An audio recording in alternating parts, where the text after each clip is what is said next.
कैसे हैं आप सब। आज हम स्टार्ट करने जा रहे हैं कॉस्ट अकाउंटिंग। कॉस्ट अकाउंटिंग के अंदर हम सबसे पहले पढ़ेंगे कि what is costing.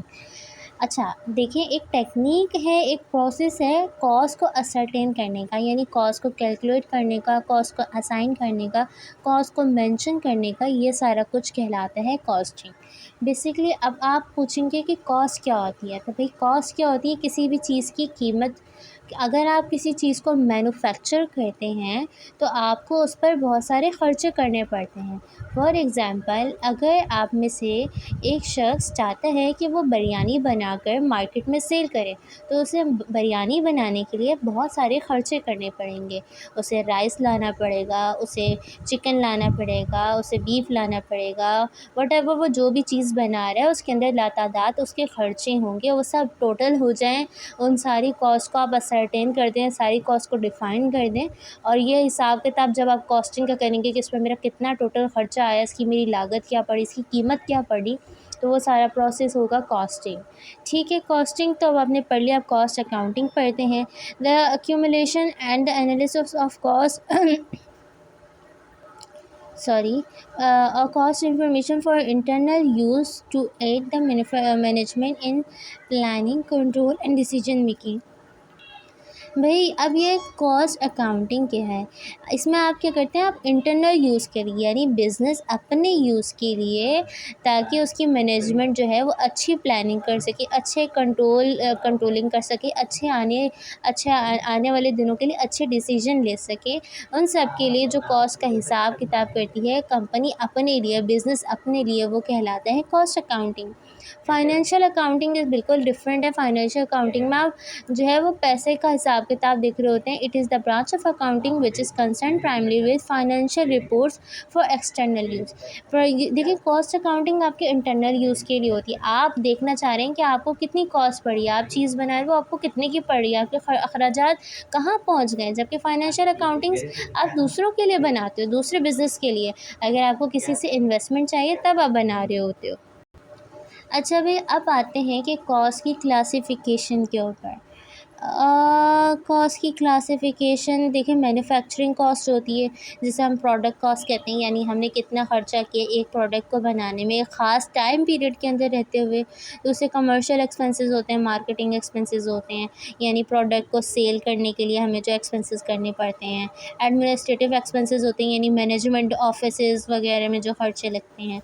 Distribution and selling expenses होते हैं, लाइक आपको ये मार्केटिंग एक्सपेंसेस होते हैं, distribution and selling of expenses, यानी प्रोडक्ट को सेल करने के लिए। और एडमिनिस्ट्रेशन यानी मैनेजमेंट के खर्चे क्या होते हैं, वो जनरल एडमिन एक्सपेंस, जनरल आपके छोटे मोटे खर्चे होते हैं। आपको ऑफिस बनाना है, आपकी कंपनी चल रही है, आपको एक ऑफिस पर वर्कर हायर करना है, अकाउंटेंट हायर करना है, इस तरह की छोटी मोटी चीज़ें जो हैं वो जनरल एडमिन एक्सपेंसेस में आ रही होती हैं। अच्छा, ये चीज़ें तो अब आप लोग पढ़ते ही रहेंगे। अब हम मेन चीज़ पे बात करते हैं, वो हैं एलिमेंट्स ऑफ कॉस्ट। दुनिया में आप कोई सी भी चीज़ बनाने जा रहे हैं, मैन्युफैक्चर करने जा रहे हैं, आपको 3 तरह की कॉस्ट लाज़मी तौर पे पड़ेंगी। पहली है, कौन सी पहली है हम यहाँ पे देख लेते हैं, सॉरी वहाँ नहीं लिखा हुआ, यहाँ पे आप नोट कीजिएगा। देखें, एक तो आपको चाहिए होगा मटेरियल। ठीक है, मटेरियल के लिए हम यहाँ पे एम बना रहे हैं, मटेरियल चाहिए होगा। दूसरा, आपको उसके लिए लेबर चाहिए होगा जो मटेरियल को चेंज करे। और तीसरा, आपको फैक्ट्री ओवरहेड के खर्चे करने पड़ेंगे, एफओएच यानी फैक्ट्री ओवरहेड, फैक्ट्री के खर्चे करने पड़ेंगे। अब देखिए, मटेरियल क्या है, रॉ मटेरियल, एक ख़ाम चीज़ जिसको आप चेंज करेंगे, जिस पे आप वर्क करेंगे। अगर आप बिरयानी बनाने जा रहे हैं तो जो चावल हैं वो आपका रॉ मटेरियल है, जो चिकन है वो आपका रॉ मटेरियल है। अगर आप बिरयानी बनवाना चाहते हैं तो जो शेफ़ होगा, जो आपकी बिरयानी बना के देगा, तो वो कुक होगा, वो आपकी लेबर होगी। और जिस जगह आप बना रहे होंगे, फॉर एग्ज़ाम्पल आपका किचन होगा या आपका कमर्शियल एक आपकी फैक्ट्री होगी, तो वहाँ पे फैक्ट्री के कुछ खर्चे होंगे। फॉर एग्ज़ाम्पल फैक्ट्री का रेंट होगा, या तो आपकी अपनी प्लेस होगी या रेंट होगा। और फॉर एग्ज़ाम्पल इलेक्ट्रिसिटी का बिल होगा, गैस का बिल होगा, और बहुत सारी चीज़ें हो सकती हैं। तो एनीवे, कहने का मकसद, किसी भी चीज़ की आपको कॉस्ट निकालनी है तो उसके बेसिक एलिमेंट्स क्या हैं, मटेरियल, लेबर, एफर्ट, ये 3 चीज़ें मिलकर किसी भी चीज़ की कॉस्ट को डिफ़ाइन करती हैं बहुत आराम से। इन्हीं के अंदर आपको जो है डिफरेंट चीज़ें आप देखने को मिलेंगी। फैक्ट्री ओवरहेड आप लोगों के लिए न्यू होगा, लेबर और मटेरियल से तो आप लोग वैसे ही वाकिफ़ हैं, नॉर्मल डेली लाइफ में भी मटेरियल और लेबर आप खुद भी देख रहे होते हैं। एफओएच बस आपके लिए थोड़ा सा न्यू है, इस पर आप लोग फोकस कर लीजिएगा। ये फैक्ट्री के खर्चे हैं जो आपको करने पड़ते हैं। फॉर एग्जांपल मशीनें होती हैं इंडस्ट्री में, हैवी मशीनें होती हैं, तो हैवी मशीनें जो होती हैं उनके ऊपर आपको डेप्रिसिएशन देना पड़ता है। हैवी मशीनों की फ्यूलिंग करनी पड़ती है, उनके लुब्रिकेंट्स करने पड़ते हैं, उनको ऑयल करना पड़ता है। इस तरह की जो चीज़ें होती हैं, आपकी जो फैक्ट्री होती है उसका एक सुपरवाइज़र होता है, एक वहाँ पे चौकीदार होता है जो सब चीज़ों की हिफाजत कर रहा होता है। तो इस तरह के छोटे मोटे बहुत सारे खर्चे जो हैं वो हम एफओएच में डालते हैं, जो हमें प्रोडक्शन के साथ साथ करना पड़ते हैं, लेकिन एक आम आदमी उन्हें नज़रअंदाज कर देता है। लेकिन एक कॉस्ट अकाउंटेंट या कॉस्ट स्टूडेंट उसे बहुत अच्छे से क्लैरिफाई कर लेता है और अपनी कॉस्ट को अच्छे से डिफ़ाइन करता है और क्लियर करता है। और अपने आप को, ज़ाहिर सी बात है, जब आपको अपनी कॉस्ट पता होगी तभी तो आप अच्छे से प्रॉफिट्स कमा सकोगे ना। तो जब उसको कॉस्ट पता होती है तो वो एक अच्छे प्रॉफिट्स कमा सकता है। अच्छा, अभी हमने 3 चीज़ें पढ़ी कि मटेरियल, लेबर, एफओएच किसी भी चीज़ की कॉस्ट बनाते हैं। अब हम इन्हीं के अंदर डिटेल क्लासिफिकेशन पढ़ेंगे। मटेरियल भी 2 तरह का होता है, एक होता है डायरेक्ट मटेरियल, दूसरा होता है इनडायरेक्ट मटेरियल। लेबर भी 2 तरह का होता है, डायरेक्ट और इनडायरेक्ट। अच्छा, डायरेक्ट मटेरियल कौन सा होता है? जो प्रोडक्ट के अंदर डायरेक्टली आइडेंटिफाई हो सके। फॉर एग्ज़ाम्पल, एक अगर वुडन चेयर है तो उसके अंदर जो वुड लगा है, उसके अंदर जो लकड़ी लगी है, आप उसे ईज़िली आइडेंटिफाई कर सकते हैं कि हाँ, ये चेयर जो है वो लकड़ी से बनी है। तो मटेरियल के अंदर डायरेक्ट मटेरियल क्या हो गया? लकड़ी। डायरेक्ट मटेरियल यानी लकड़ी। लेकिन अगर उसके अंदर कहीं कहीं छोटे मोटे कील यूज़ हुए हैं, कहीं कहीं वाइट कलर की ग्लू कारपेंटर यूज़ करते हैं वो यूज़ हुई हुई है, कहीं पॉलिश यूज़ हुई हुई है, आप उसे इजीली आइडेंटिफाई नहीं कर पाएंगे। आप चेयर को देखते साथ नहीं बता सकते कि इसके अंदर ये कॉस्ट भी इंकर्ड हुई हो सकती है। तो वो सारी तमाम चीज़ें जो उस प्रोडक्ट को बनाने के लिए ज़रूरी थी, लेकिन प्रोडक्ट के अंदर उनकी शक्ल नज़र नहीं आ रही, आप इजीली आइडेंटिफाई नहीं कर पा रहे, वो इनडायरेक्ट कॉस्ट हो जाएगी। फॉर एग्ज़ाम्पल, एक अगर आपकी एक फैक्ट्री है, आप फर्नीचर बनाते हैं, तो आप फर्नीचर बनाते हैं तो आपने क्या किया, आपके पास ऑर्डर आया कि मुझे, एक कस्टमर का, कि मुझे 10 चेयर्स बनवा के दीजिए। आपने क्या किया, आपने 10 चेयर्स की लकड़ी ख़रीदी और 10 चेयर्स के हिसाब से जो भी आपको फर्नीचर के लिए सामान दीगर चाहिए था, टूल्स चाहिए थे, ग्लू चाहिए थी, पॉलिश वगैरह चाहिए थी, वो सब आपने कलेक्ट की और अपनी वर्कशॉप में जाके रखी। वर्कशॉप आपकी फैक्ट्री है, ठीक है। अब क्या सीन होता है, अब ये होता है कि आपने एक कारपेंटर को हायर किया, आपने कारपेंटर को बुलाया और उससे सैलरी दी और उससे कहा कि ये लकड़ी पड़ी है, इसके ऊपर काम करो।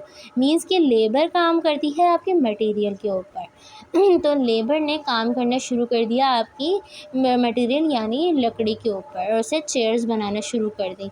लेकिन क्या हुआ, इस दौरान क्या हुआ, आपकी जो फैक्ट्री थी उसमें बहुत सारा कचरा हो गया, उसमें बहुत सारे टूल्स फैल गए, कचरा मच गया, छोटे छोटे लकड़ी के टुकड़े पड़े हुए थे। तो कारपेंटर को एक हेल्पर की ज़रूरत थी, तो उसने आपसे शिकायत की कि भाई मुझे हेल्पर चाहिए, मुझे हेल्पर अरेंज करके दें। तो आपने एक छोटा जो है ना हेल्पर जो है वो असिस्टेंट हेल्पर के तौर पर अरेंज किया, जिसका काम उसकी हेल्प करवाना था और क्या करवाना था, उस जगह की साफ़ सफाई सुथराई करना था, ठीक है, जहाँ आपकी फैक्ट्री की। तो अब ये देखें, आप ये भी तो एक लेबर ही है। एक जो जूनियर असिस्टेंट आया है जो जस्ट हेल्प करा रहा है, जो जगह को साफ़ रख रहा है, टूल्स वगैरह ठीक कर रहा है, आप क्या चेयर को देख कर बता सकेंगे कि इसके ऊपर उस बच्चे की या उस इंसान की या उस आदमी की भी कॉस्ट लगी हुई है जो उस जगह को साफ़ कर रहा था, टूल्स उठा के दे रहा था। तो वो इनडायरेक्ट लेबर है बेसिकली। अगर आपको प्रोडक्शन करनी थी तो आपको उस इंसान की बहुत ज़्यादा ज़रूरत थी, लेकिन उस इंसान की मेहनत जो है वो डायरेक्टली प्रोडक्ट के अंदर नज़र नहीं आती, डायरेक्टली प्रोडक्ट में आइडेंटिफाई नहीं होती, इसलिए हम उसे इनडायरेक्ट लेबर के नाम से यहाँ पे लिखेंगे, ठीक है। मिस नहीं करना, किसी भी इंसान को मिस नहीं करना, किसी भी इंसान की कॉस्ट को मिस नहीं करना। आप कॉस्टिंग करने जा रहे हैं, एक एक चीज़ आपकी नज़र में होनी चाहिए, बारीक बीनी से आपको मुताला करना है अपने बिजनेसेस का। इसके बाद आते हैं मटेरियल। भी आपको इस तरह से समझ आ जाएगा कि इनडायरेक्ट मटेरियल में क्या आ जाएगा। इनडायरेक्ट मटेरियल में आ जाएगा वो कील, वो छोटे छोटे औजार, वो छोटी छोटी चीज़ें, जैसे सॉल्यूशन हो गया, वाइट ग्लू हो गई, पॉलिश वगैरह, जो चेयर में डायरेक्टली नज़र नहीं आ रहे होते हैं। एफ-ओ-एच जो होता है भाई, एफ-ओ-एच ये होता है, ठीक है, इसके अंदर फैक्ट्री के खर्च होते हैं, आपको चौकीदार की सैलरी देनी पड़ी, अपनी वर्कशॉप का रेंट देना पड़ा, और वर्कशॉप की इलेक्ट्रिसिटी का बिल देना पड़ा, वर्कशॉप में गैस का बिल देना पड़ा, वर्कशॉप की का पानी का बिल देना पड़ा। ये सारी चीज़ें फैक्ट्री के खर्चों में चली जाएंगी। अच्छा, आज का अब हम लास्ट टॉपिक पढ़ने जा रहे हैं। आज का हमारा लास्ट टॉपिक है कंपोनेंट्स ऑफ टोटल कॉस्ट। यानी अगर आप एक कॉस्ट शीट बनाना चाहते हैं, तमाम कॉस्ट को अपनी लिखना चाहते हैं, तो आप किस तरीके से लिख सकते हैं। आप बहुत इजीली लिख सकते हैं। आपको सबसे पहले चाहिए होगी प्राइम कॉस्ट। ये फॉर्मूले आप लोगों ने याद भी कर लेने और अच्छे से याद करने। तो भाई प्राइम कॉस्ट में क्या क्या चीज़ें आती हैं। प्राइम कॉस्ट में आपकी तमाम डायरेक्ट चीज़ें आती हैं। डायरेक्ट मटेरियल, फॉर एग्ज़ाम्पल लकड़ी, direct labour, for example carpenter, direct expenses, कोई अगर टूल है जो स्पेशली सिर्फ़ और सिर्फ इस चेयर को बनाने के लिए यूज़ हुआ है। अव्वल तो नॉर्मली आप लोगों को डायरेक्ट एक्सपेंसेस नहीं दिए जाते, बीकॉम लेवल तक, तो एडीसी लेवल तक, तो आपको इतना परेशान होने की ज़रूरत नहीं है। डायरेक्ट एक्सपेंसेस भी वही है कि डायरेक्टली अगर आपको प्रोडक्ट से रिलेट करते हुए कोई एक्सपेंसेस आ रहे हैं, फॉर एग्ज़ाम्पल आपको एक स्पेशल डाई बनवानी पड़ी है ख़ास किस्म की चेयर बनाने के लिए, ख़ास किस्म का सोफ़ा बनाने के लिए, आपको ख़ास टूल मंगवाना पड़ा जो किसी और जॉब में, किसी और प्रोडक्ट में यूज़ नहीं हो सकता, तो वो डायरेक्ट एक्सपेंसेस में आएंगे। आपको प्राइम कॉस्ट मिली, कैसे मिली। तमाम डायरेक्ट चीज़ें आपने प्लस कर ली, आपको प्राइम कॉस्ट मिल गई। प्राइम कॉस्ट आपको मिल गई तो प्राइम कॉस्ट में आपने फैक्ट्री ओवरहेड जितने भी थे उनको टोटल करवाया, तो आपको फैक्ट्री और वर्क कॉस्ट मिल गई। इसको हम मैन्युफैक्चरिंग कॉस्ट भी कहते हैं। Manufacturing cost, factory cost, work cost आपको मिल गई। इसमें अब अगर आप एडमिनिस्ट्रेशन के खर्चे यानी मैनेजमेंट के खर्चे, ऑफिस के खर्चे, वो सब ऐड करवा देंगे तो आपको प्रोडक्शन कॉस्ट मिल जाएगी। प्रोडक्शन कॉस्ट में आप जब सेलिंग और डिस्ट्रीब्यूशन के एक्सपेंस यानी मार्केटिंग एक्सपेंसेस ऐड करवाएंगे तो आपके पास ये तमाम टोटल कॉस्ट आ जाएगी।